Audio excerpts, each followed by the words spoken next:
Before we get into today's show, we'd like to take a moment to acknowledge the past and ongoing injustices from dispossession, displacement, disadvantage, and discrimination experienced by the First Nations people of this unceded land. We recognise that the traditional owners of the land that I live on are the Darug and Gundungurra peoples, and that Holly lives on the land of the Ngunnawal people. Welcome to Somebody You Love, or The Sale of Two Titties. I'm Jenna Love. And I'm Holly Hart. And we're experts in disappointing our parents, breaching community guidelines, and banging the people who vote against our rights. It gives me great pleasure to introduce the darling Mr. Love to the microphone today. Our regular listeners and patrons would know that Mr. Love does a massive amount of work producing every episode of this podcast, except maybe one or two that Jenna did, like let's give her due credit, but the other 75 have all been Mr. Love's hard work.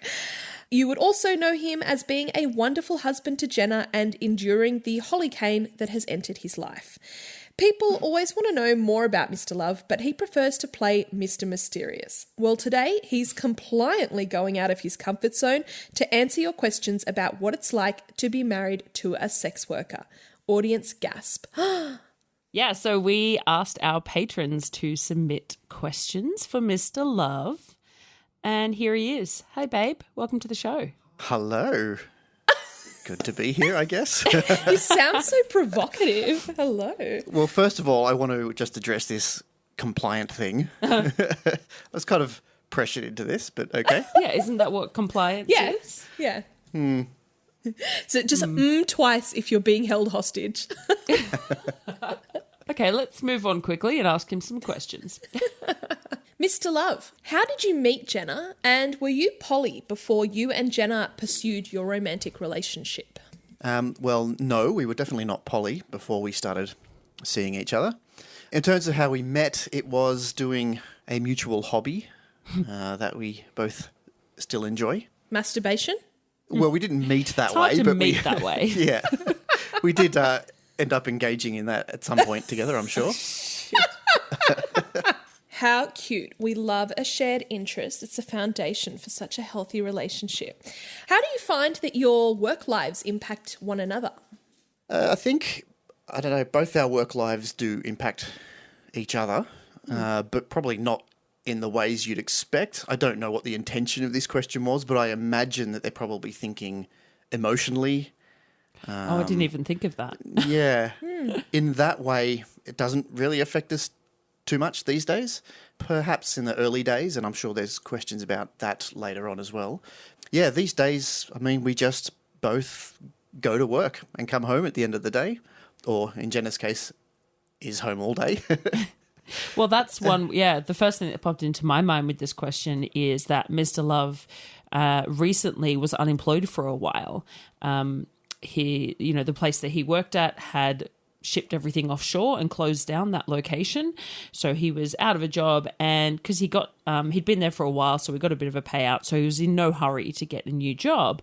But because I work from home, that actually, it did have a pretty big impact on it. And not just like, and I reckon so many couples went through this with the pandemic and stuff. Like, it's not just the case that I take bookings from home, but also just when you work for yourself and when you're working from home, it's really helpful to have that headspace and that separation. And I just found it very, very easy to not work and for us to just go, oh, should we watch a telly and sit on the couch or play some games together or whatever. So when he went back to work, that was a massive boost for my professional life. Like I've definitely found it so much easier since he's gone back to work. But that's not job specific, it's unemployment specific, I guess. Yeah, hanging around the house all day specific. I think for me, actually, like your work has had much more of an impact on my work because ever since day one that I've been working in the sex industry, I've worked the hours that he's at work. So that's when I've been available to work from home, mostly because I don't want to kick him out of the house to be like, hey, I'm going to bang some random dude, but also because I like to have our time together and our family time. And so I've always kind of gone off what his work hours are. And like because that means that my in-calls are daytime, I get a lot of people who are like, oh, why don't you do any night in-calls? Why don't you work weekends? Blah, blah, blah. So occasionally if Mr. Love is working on a project, I'll be able to do in-calls at different hours. And I always sort of advertise that, but it can be, I'm not complaining about it, but it definitely has his work has a massive impact on my work. I think also things like when you go on tour, it would really have an impact on Mr. Love's life, because that's not a thing that happens in a lot of relationships. I know a lot of people do travel for work, but then Mr. Love's sort of got you disappearing for several months, several weeks, months of the year doing work. Not disappearing. I know that's a bit drastic. Yeah, I mean, obviously I love having Jenna around the house and spending time with her and doing all the things we do together, but I also do enjoy my solitude sometimes. So every now and then she pops off for 4 or 5 days or something like that, and I get the place to myself and I can do whatever I please. And it's quite nice to do that every now and then. Yeah. You can watch some extended Lord of the Rings and play some games and yeah, all of the above, yeah. all of the fun stuff, yeah. So looking back on when you and I first discussed starting out, when I was starting out, were there any key things that you were glad that we discussed? And has anything arisen since then that you wished we had discussed prior? And do you have any advice for someone in the same position? I don't really remember things that we discussed specifically. Like, I don't think we had any discussions about I'm okay with you doing this particular act and I'm not okay with that particular act. I don't think we had anything like that, because I guess in our own lives, nothing was really off the table in terms of that. Not that we're, super adventurous or, like crazy out there, but I feel like that's partly why, because some people are like, oh, this crazy specific act is reserved for just the two of us. Yeah. And we don't really, we just have... Yeah, no, we've never really thought like that in any way, have we? Yeah. No. It was so long ago, it's very hard to remember any specific discussions we had around anything like this. I don't remember any of it. It was, I feel so old right more now. than a decade ago, I guess. Do you remember feeling any moments of insecurity or jealousy around it? Yeah, absolutely. In the early days in particular, there were a few times. I remember the first time that I had read a review that someone had left for Jenna on a website. And yeah, I don't know what it was about it. I couldn't really pass my own thoughts and feelings about it at the time, and I haven't really attempted to since.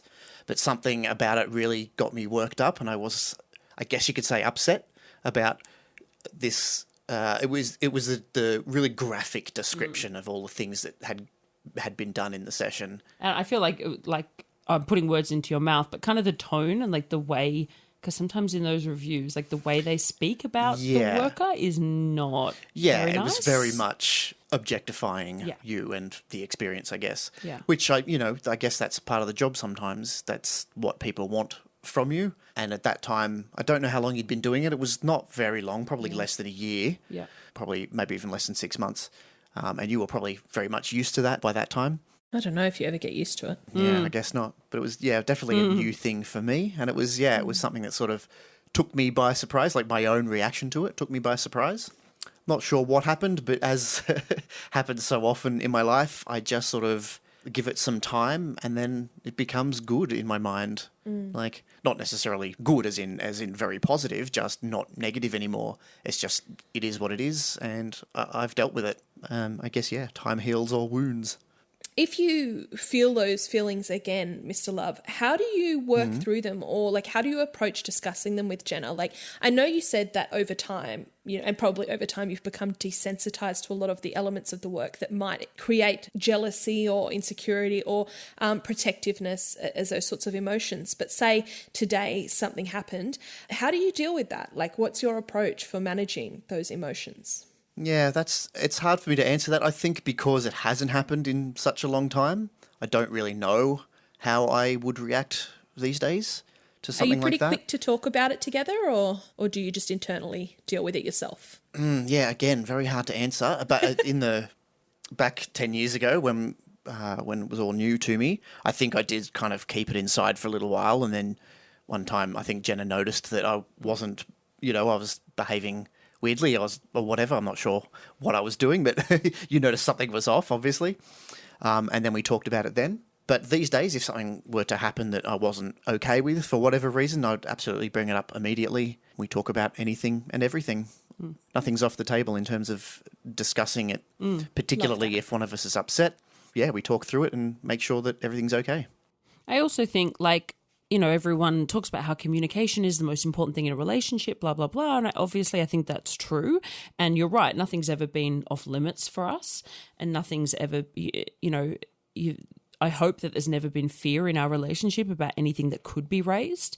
But at the same time, I know, like, Mr. Love is like this. A lot of the men that I've been with have been like this, that they do need to take a bit of time processing by themselves before having that conversation. So, yeah, I definitely know when something, if he's a little bit funky, and I know that within the next couple of days, it'll come out and we'll have that discussion. But he needs to have that processing in his brain first. And my boyfriend is exactly the same. So, and I don't think they're not hiding anything from me. That's just their way of processing and working through things. And then we come and have the conversation together. And I think these days I'm also very much okay with the fact that not every need in a relationship can be met by one person and one person only. I think, this comes back to the poly thing as well. It's not just about sex and things like that, but I've fully come to terms and totally agree that you can't rely on one person for absolutely 100% of your needs. So, I mean, we're not even talking about needs if we're talking about your job either, I guess. But the point is that I'm trying to make in a very roundabout way is that if Jenna is doing some act in her job that we don't do at home, that's totally fine with me. Do you think you were raised with pro-sex worker values? And if not, where do you think those values came from? For example, is there anything in particular that kind of led you to form your own values? I wouldn't say I was raised with pro-sex worker values, but I also wasn't raised with anti-sex worker values. I think probably like the vast majority of households, it was kind of... Sex wasn't really a thing that was ever discussed in our house.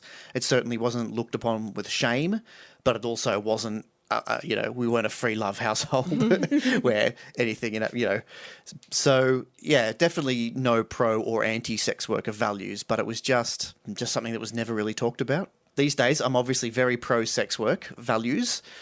And yeah, I mean, I have to say that probably came from Jenna. I mean, it came from being in the life of someone doing the work. And it's just the exposure to that, the exposure to the stories and some of the people in her life. Yeah, you come to realize that it's just a job like any other. These are people like any other people. And there's nothing to be looked down upon about doing the job. What is something everyone should know about Jenna but doesn't yet? That's a hard one because we know a lot. Oh, well, I guess that is I'm a hard speaking, one. I mean, obviously, I know a lot about Jenna, but I don't know if and Holly does too. That everyone She's knows. very open. She's a pretty open person. Something that everyone should know but doesn't yet. I think when we're sitting on the couch, she likes to groom any and all parts of my body. I bring my trimmer out and she'll trim my beard. She'll trim my ear hairs. She'll cut my toenails. It's my favourite part of the day. Her absolute favourite part of the day. And anytime that I bring it up, anytime I bring out the trimmer and show her or hand her the clippers and put my foot in her lap. Seductively put your foot up on the couch. It's just like you can see her eyes light up. It's like definitely the highlight of the week. Yeah, it's so good. But you won't let her squeeze your pimples.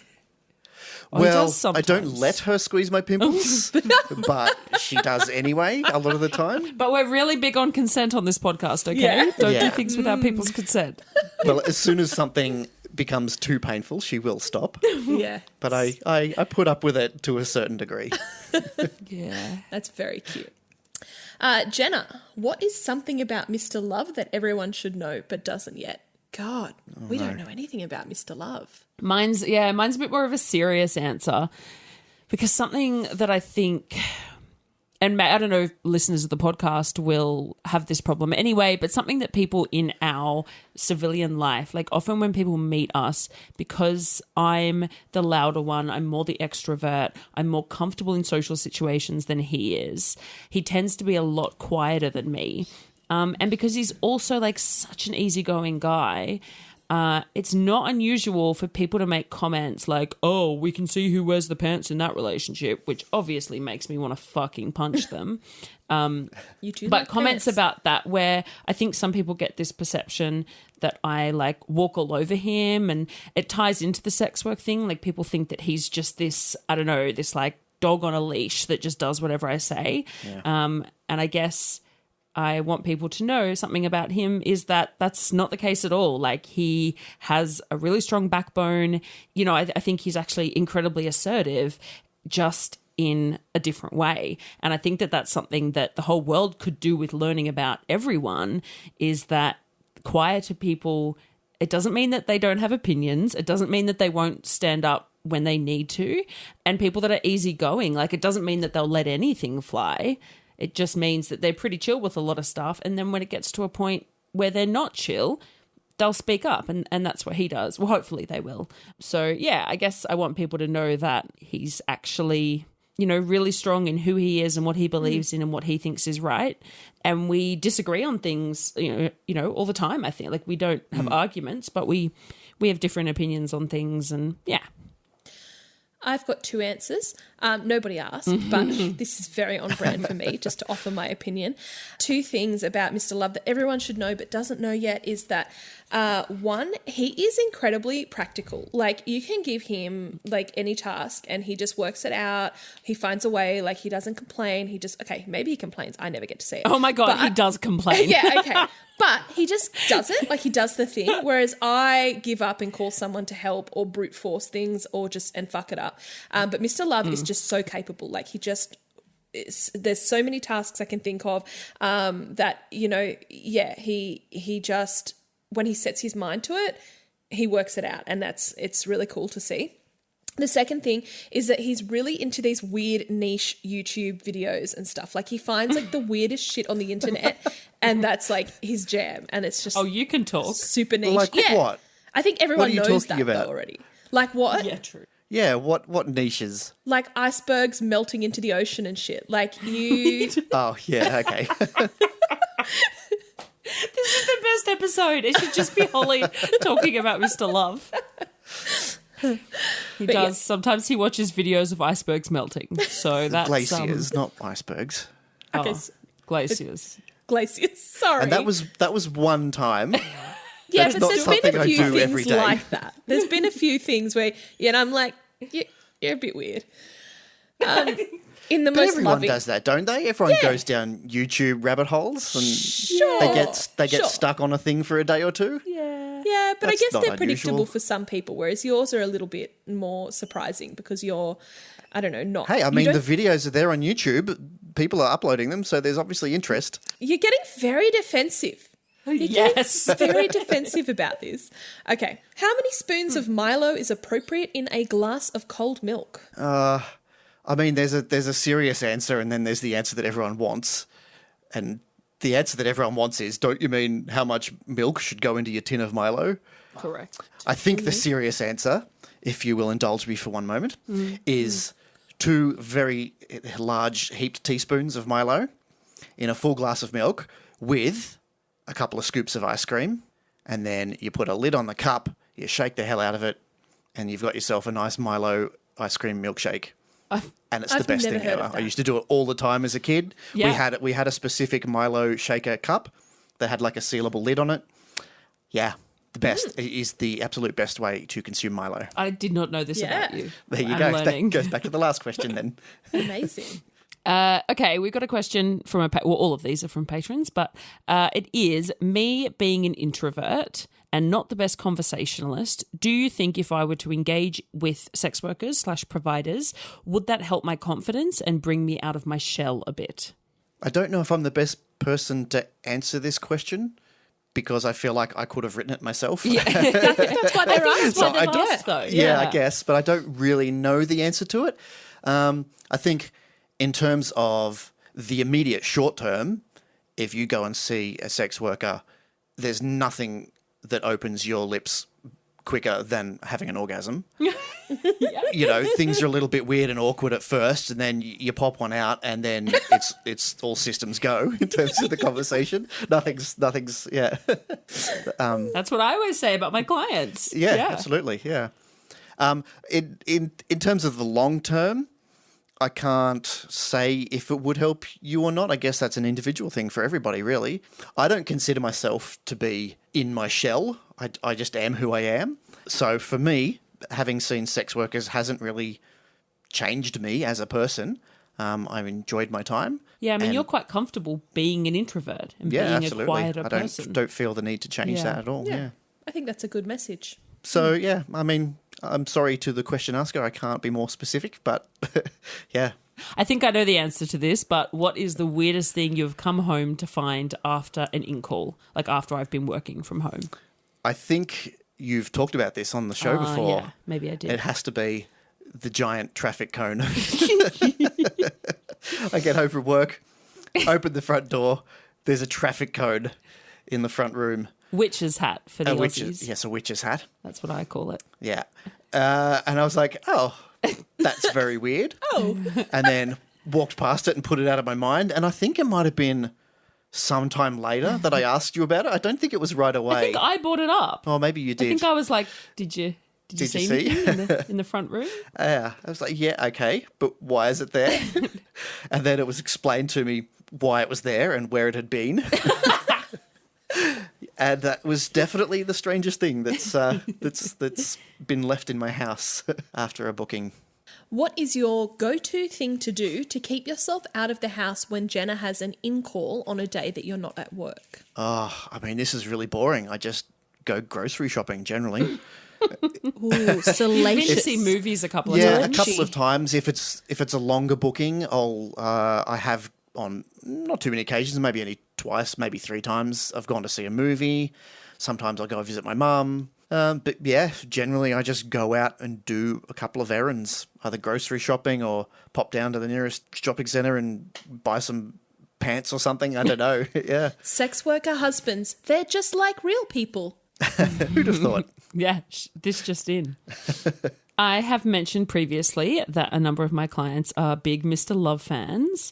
Well, what is on your gift suggestion list? Because I do have a few that have bought you gifts. You've received quite a few gifts, I've received a few gifts, yeah. I've received some beers and some chocolatey things. I mean, obviously I don't have a gift suggestion list. And I think it goes without saying that you absolutely don't have to buy me a gift. I'm kind of awkward around receiving gifts anyway, so it's probably best if you don't. But if you absolutely have to, I think some chocolate-covered almonds. I was about to say it. Sorry, Holly. I was about to say I know how much you don't like them. No, that's okay. I know you love them. They are the best thing. And I think sometimes when people bring treats for Ava, that's almost like a gift for him too. Yeah. Yeah, it is. Although you're usually the treat giver. I don't give her the treats too often. Yeah, that's true. Yeah. Who was the first one to bring up the idea of getting a cat? I don't know. I think it's something, that's the thing that we've both always wanted, I think, from very early on. Yeah, I couldn't tell you who was the first to bring it up. But it took you a while, yeah? It did, yeah. We were renting for a long time and constantly moving houses.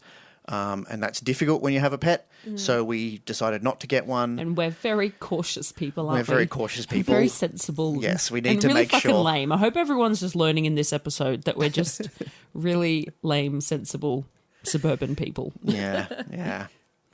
But in terms of the cat that we did end up getting, that was all Jenna. And Kira, shout out to Kira if you're listening.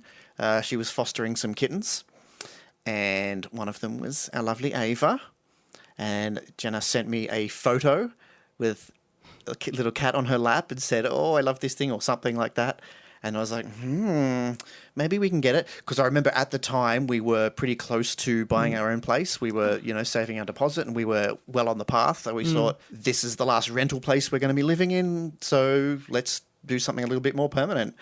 And she was just such a sweetheart and we couldn't give her up. So she came home with us. Yeah. Who does Ava like more, you or Jenna? This question is so rude. It is It's very rude. so I feel like mean. this is going to bring up some But it's contentious obviously points. you. Well, no, it depends on the time of day, I think. She definitely loves me more in the afternoon and evening. She sits on my lap when we're watching TV. These days when I'm at work full time, that's pretty much the only time she gets with me. Some time in the evening while we eat dinner and watch some TV. She sits on my lap. Sometimes if I'm in my office on my computer, she'll come up and sit on my lap or on the desk in front of me. I've got a heater like under my desk and it warms this very specific spot of the desk and she likes to sit on there in the winter months. It's very cute. But at night time when we're sleeping, it's definitely Jenna. She always sleeps on Jenna's side of the bed. She gets in your little crook of your knees and that's her little spot there all night. That. Except when I'm on tour. Except when you're on tour and then she's all over moves. me. Yeah. But she gets a bit sad when Jenna goes on tour too, doesn't she? She does, She yeah. has I think been. she gets a little bit depressed when one of us is away too long. Yeah. And usually that's Jenna being on her tours. Yeah, it's very sad. She gets extremely snuggly. I suspect she likes Mr. Love more than me, and I'm okay with that. But I think it's because he is a real person of routine. And obviously we all know cats love routine as well. So I feel like the two of them together, they have all these little routines and I am just not a person of routine. My life is different every single day. So I feel like I watch them doing their little rituals together. Like it's very fucking cute. It's great, yeah. This might be TMI for the podcast, but our morning routine is I get up, I go out and make some breakfast and give her a little pat while I make my breakfast. Then I come into my office to eat my breakfast and do some things on my computer before I go to work. Then just before her automatic feeder goes off, I go out and clean my bowl and do all my stuff in the kitchen and I make sure her feeder goes off and she goes to eat. And then I go and perform my morning ablutions. He does a poo. Yeah. Yes. And she comes and joins me after she's finished eating. It's very sweet. She sits at my feet and rolls around and gets a pat or two. She's so spoiled. It's very sweet. What would your escort name be?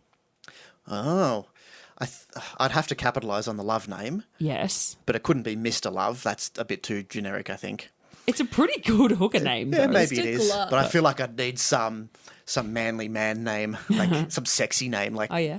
like I don't know, Go on. Chad. Chad. Chad is not a sexy name. Chad Love? You don't think that's a great No. name? You can't have two one syllable. Chad. Okay. Can't you? What's a hunky name? Chaddington. What about Henry? Everyone likes Henry Chadington. Cavill. He's Henry like Love. Henry Love. I don't know if that works. No, don't hate it. It's okay. Yeah, I'll take this on advisement. Get back to you. What element of Jenna's career have you found the most challenging? And what have you been most proud of? I think my answer to both of these questions is the same thing. Oh. Yeah. I think it's that she works so hard and all the time. Relentlessly. Relentlessly, yeah. I don't know. I won't say relentless. That has negative connotations.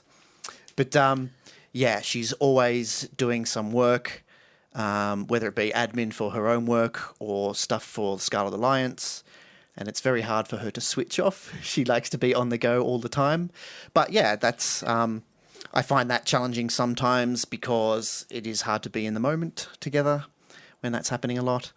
But it is also the thing I'm the most proud of because she cares so much about her work and the other people in her industry, and she does absolutely everything she can to make their lives better and their work easier. That's so nice. She's having a little cry. Oh my God. She loves crying.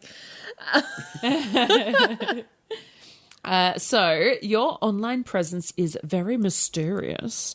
I feel like people think that that's like intentional, but it's just that like he He's never just signed quiet. up for an online presence.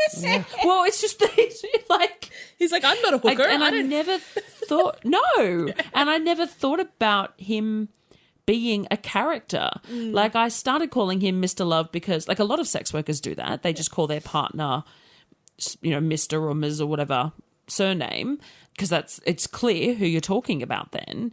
But I guess given the being Mr. Love makes it sound like a lot more than just my partner. Like it sounds like he's some love doctor or something. And then because I talk about him a lot, like he's become this character and people talk about Mr. Love all the time. And I come home and say to him like, oh, my client was raving on about you, or, you know, a group of peers were saying how awesome you are. And he's always like, what? Like I'm not. I've had clients I don't know raving these to me people about him. Like, Yes. I'm not comfortable with praise. No, he struggles with praise, which is tough because he's very praisable. Yeah. So makes it hard. Yeah, so like he does have this mysterious presence, but it's just because he doesn't really have a presence at all. Like, but the question is, could you describe yourself in 3 words that capture the true Mr. Love essence? I think, particularly in terms of my online presence, the 3 words would be can't be bothered. Yeah, I don't know. Who I'm just are not you? all that. Who am? Well, yeah, I mean, I think that sums me up pretty generally a lot of the time. Can't be bothered. so or cute. doesn't bother me. Doesn't bother me. Yeah, that's not entirely inaccurate. So I think easygoing? That's Yeah. fair. Easygoing, Pretty easygoing. reliable, Yeah, I think so. dependable, Yeah, I guess so. I go with the flow. ethical. Loving. Yeah, law-abiding. This is more than 3 words. Yeah, but we like it. He's getting Yeah. uncomfortable Remember now how I with said all I the was praise. uncomfortable with Yeah, praise? so you're going to say some bad feel like- ones. What's the word? I guess No reliable and eyebrows. dependable does it. But there's got to be a word that means Steadfast. No, like that means that you enjoy routine. Like, I thrive on routine. How about that? yeah, that 3 describes you words for very you. much. Okay, I don't know who sent this one in. It was anonymous. Like it just appeared on the in the Google Doc. So someone's obviously got access to our drive. I don't know. Very strange. What the hell? And it is, why is Holly your favourite wife-in-law? Oh, gosh. Holly How awkward. is Holly is my favourite wife-in-law because she shares a very similar, very silly sense of humour with me, I think. Yay. We often bond over really very stupid memes, but I must say sometimes Holly's memes are too stupid even for me. Yeah. I do love a silly meme. Fair. But That's fair. yeah, They're pretty sometimes stupid. they're silly to the point of incomprehensibility. Yes. And we can quote silly movies. We Yeah. quoting Kung Pao at each other the other day. Yeah. It was very fun. Haven't thought about Kung Pao for about 15 years. One of the most quotable movies of all time. If you haven't seen Great it, film. get yourself a copy. It's a weird film. Very weird. Good, Yeah. good answer. Yeah, they're a really great, like it's really good for them to have each other because I'm very like serious and I don't know, I like memes and stuff. I think I'm funny, but I think you're very funny. I just don't think you like being funnied at. yeah, I don't enjoy being funnied at. That is Yeah. correct. And I think that people think they're being funny at me and they're not. So I think According to you. that's my issue. I think but I'm yeah, always so funny, both so that's the problem, isn't it? I know you do. Yeah. Jenna It is a has a problem. very, very high standard of I have comedy. a very high standard for funny, yes. But so like Holly and Mr. Love will both like say quote unquote funny things to me and I'll just be like, oh, I don't know how I'm supposed to react to that. But to each other, they react in the way that normal people are supposed to react. So it's very nice for them. And my favorite thing, I'm just jumping in again. Oh, gosh, okay. I am obsessed. I love it when I've been in like a long booking or in meetings or something and I open up our family group chat and the two of them have just been having fun little conversations, often like guessing what I've been doing or whatever. And it's just so sweet. I love them so much. I also don't know where this question came from. This is very mysterious, I think. Very strange. Very weird. Someone has access to our drive who is obsessed with Holly and aliens. I'm not sure who that could be. Strange. Call the alien police. No, okay. Call Ghostbusters. Do you think, Mr. Love, that we would be capable of recognising extraterrestrial life if it existed in non-carbon-based forms? Do you think it's possible that life exists in unrecognisable to human forms even here on Earth? Okay, there's a lot of elements to this question. I'll address them one by one. Are we capable of recognising extraterrestrial life? I don't know what non-carbon-based forms have to do with it. Yes, life Well, on because Earth we're is usually carbon-based. looking for carbon-based forms, I think. Where that's what we. So That's what true. if they're based of But the way hydrogen? It depends. It also depends how you define life, and I think generally life is defined as self-replicating, consumes energy Yes. in order to self-replicate. Yeah. So I think that we would be able to recognise any form of life, whether it be carbon-based or not, if it was overt enough. I mean, we're still discovering species on our own planet that we never knew existed, so I don't think there's anything to stop us recognising another type of life on our planet. Do I think it's possible that life exists in unrecognisable to human forms? Yes. Even here on Earth? No. Why? Why? Why?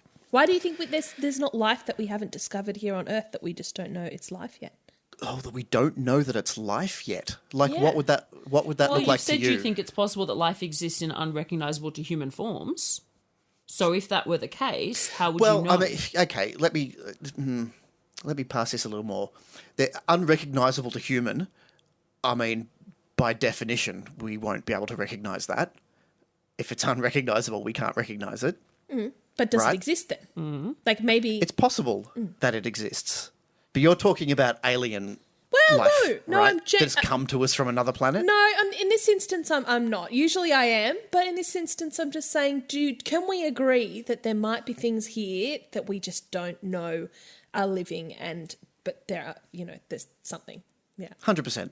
Cool. Yes. Okay. Absolutely. Satisfied. It is possible. I don't think it's probable. Mm-hmm. But like I said, there are species being discovered all the time.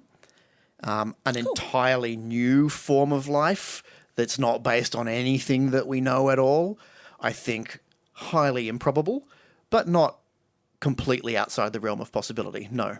Love that. So these are the kind of chats I come back to on the group chat. And I'm like, what the fuck have you two been talking about? Is there anything that you think that our audience should know about being married to a sex worker that you haven't been asked today or that you wanted to clarify? Yeah, it's really... Again, it's difficult for me because it's just my life now, and it's Jenna's life. It's just the same as being married to, I don't know, anyone who works in any industry. There's only so much that's worth talking about. Yeah, people think... I don't know what people think, but obviously people think something because there are always weird questions. But we're just an ordinary couple, both very ordinary people. We have a very ordinary relationship. Mm-hmm. We have, as far as I'm concerned, very ordinary jobs. We go to work, we come home, we live our lives. There's really not I guess maybe I'm being a bit glib about it, but I don't know. It's just, it is what it is. It's our life, and there's really not anything that interesting about it to me. I think a lot of people out there, and particularly men that I've spoken to just in general over the years, find the idea or have had instilled in them the idea that a relationship is monogamous and that if your partner does X or Y or Z, they're breaking the rules and that's insulting you and you should feel a sense of... And there are all of these things that society teaches us that we should feel and that we should do in relationships. And with you both living as a polyamorous couple, that's obviously something that you guys have made your own decisions on and that you live with. But society has this whole idea that your partner having any physical contact with anyone else or any emotional contact is threatening. And I think the fact that you seem to, that you are comfortable with what your wife does, you don't have that sense of like possessiveness over her. It is quite surprising. And for you, it's not. As you said, you've lived with it and this is what your life is and you don't feel that insecurity. But people just don't understand. I think it's very, forgive the pun, it's very alien for people to think that maybe you just don't need to possess your woman, that you can... Yeah, no, absolutely. I get that completely, that for other people it is. But when I'm asked these questions, I find it very difficult to answer them. Because, like I said, that is just my life. I understand that people have different views and, the rules for relationships are different for every single relationship, for every single person. Yeah, and as they should be. even the same people in different relationships have different rules for each other. And that's the way it should be. In terms of society telling us what the rules should be, I think, yes, it's not necessarily a problem, I don't think, but there are some rules that people just follow because that's what everyone does kind of thing. And I think it's very healthy to examine your own feelings about all of those sorts of things, whether it be non-monogamy or absolutely anything else in your relationship. Yeah, there's a few, like there's often calls for like requests for support groups for partners of sex workers, and I don't want to shit on that idea, and if people feel they need that, then cool, and they should go seek that. But Mr. Love's always been like, what? Why would I want to be like in a group of people who are partnered with somebody who does the same job? Like, what is that connection?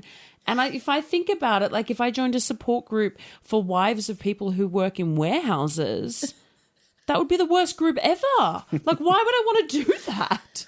And people often ask him questions and say, like, how do you deal with it? How do you overcome these feelings and whatever? And all the time. And the main reason he was reluctant to come on the show was because he's like, I've got nothing to say.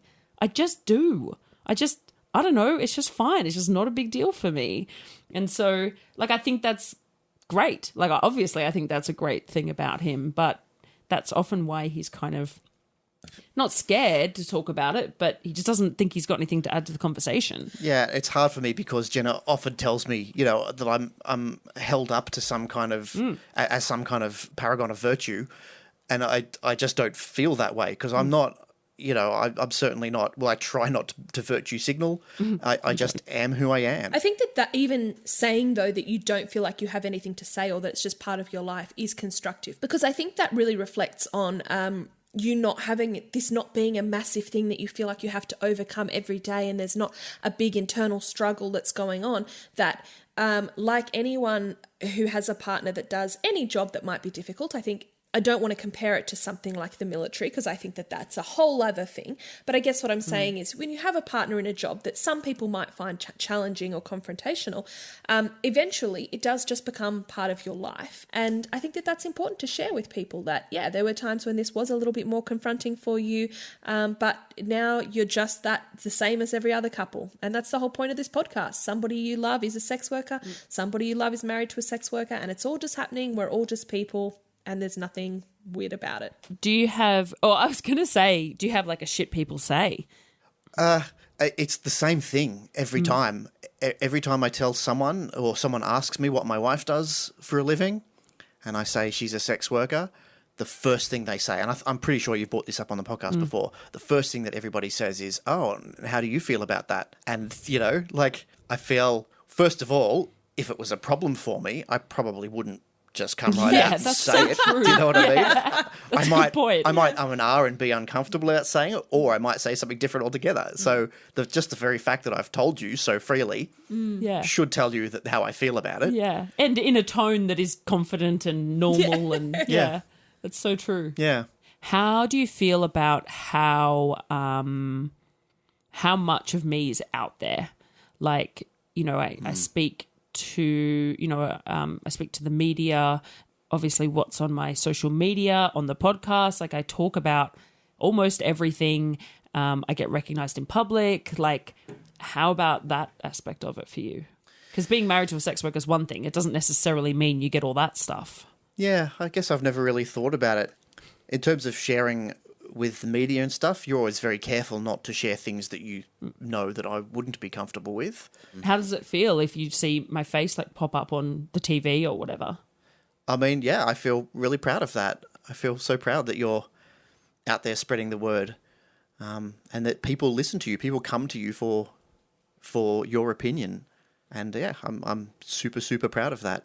I don't think, particularly, like in the early days, I keep saying that phrase, but in the early days, I think I might have been a bit more uncomfortable with pictures and videos and things being out there on the internet. I don't think I ever would have been upset or ashamed of words that you've put out in public, because, from the first day I met you, I knew that you're careful about how you spoke and choosing your words. And I don't think you would ever say something that wouldn't be okay. Which is amusing from my perspective, because I feel like my brain, when I'm talking, it's just symbols and blankness. Like I don't feel like I think when I speak, but I'm glad it appears that I do. Yeah, and that's not to say that you can never upset somebody with what you say or whatever. Of course. But in terms of our relationship, obviously you don't upset me by saying things. Do you ever feel shy in those circumstances? Do you ever feel like maybe you'll be out together and somebody will recognise you both and you feel a little more exposed because you're sort of part and parcel as a couple? Yeah, I've never felt it in the moment, I don't think. I've had instances where I'm pretty sure I've noticed someone recognising Jenna, and that's okay. I've never had an instance where we've been approached in public or anything like that. But yeah, and this is another thing I know Jenna's talked about on the podcast is people saying, hey, sending a message afterwards and saying, hey, I just saw you at the local Coles or whatever. Like that sort of wigs me out a little bit. That's a bit weird and creepy in the same way it is for Jenna. It is for me, definitely, yeah. How do you feel then when you discussed before, when you tell people about what your wife does for a living, do you feel pressure to come out about what your wife does for work, or do you feel nervous about it in certain places? And how do you make those decisions? Yeah, that's been an evolving process, most definitely. My last job I was at for nearly 15 years, a very long time. And during that time is when Jenna started doing sex work. So when I first met Jenna and when we were first married, people knew what she did at the time. She had her various jobs and things that she had going on through that period. And obviously we freely spoke about that, and that was it. People knew about that kind of thing. And then the topic never really came up again after she started sex work. Them. So I never had to. So when I left that job and was thinking about new work, I had to make a decision about what to say to people. Do I lie? I kind of felt a little bit ashamed of the fact that I might have to lie about what she did for work when she works so hard at reducing stigma around the industry. I'm like, well, if I have to lie about it, that's me putting stigma onto the industry. So yeah, these days, whenever someone asks me, I'm pretty free with it. And yeah, I've been at a new job now for about 6 weeks or so. And several of the people there have asked me what my wife does, and I've been very forthcoming with it. Got all the awkward questions and the weird laughs. Some people not believing me until I go on and have to convince them that it's real. One guy who said he'd always wanted to open a brothel, and you told him that was not a great idea. Yes. That was a weird one. That was a first for me. No one had ever told me that before, definitely. Good on you for doing your part to try and reduce stigma. That's massive. Yeah. Well, I feel like I'd be a massive hypocrite if I was married to someone who works so hard to do the opposite of that. So, yeah. I didn't know you felt that way. That's so nice. It's something it's a big deal for me, for both of my partners or anybody that I date. Like, if they feel that they can't tell the people around them about my work, I do struggle with that. But I fully understand, and I understand that they are working in industries where the stigma still exists. Like they're working in the, quote unquote, real world. And I understand that it can have an impact on their lives. But at the same time, it hurts for me to hear that they have felt that they had to lie about my work. So I wouldn't hold anything against them, but it hurts. So the fact that he's been able to be open at this new workplace, it just makes me so happy. Like, it means the world to me. Well, I think that brings us to the end of our episode. Thanks so much, babe. No worries. Love you. Love you too. I would say goodbye, but instead I'll say, should we go make dinner? Yeah. Cool. We're having make gnocchi. dinner. Watch The Crown. Yeah. I love gnocchi. That's what we're doing. No, at the the moment. season's so bland. What are you watching? not Oh, much The Crown. Oh, well. Ugh, awful. The Crown. Oh. I mean, I know it's all bland, but this season in particular is really a doozy. I don't know why we like it. Anyway, I guess I'll say bye to Holly and to the listeners. Oh, So yeah. bye. Bye, Thank you for guys. listening. Bye, Talk to Holly. you in the family Bye, chat. listeners. Bye. Please look out for us on Twitter, Instagram, Facebook, and Patreon. Our name everywhere is Somebody You Pod, as in podcast. Our Patreon starts at just $3 a month, and you can get all of our episodes ad-free and a day early, plus bonus episodes, behind-the-scenes action, bloopers, and more. Thank you for taking the time to listen to the voices of sex workers. And remember, somebody you love might just be a sex worker.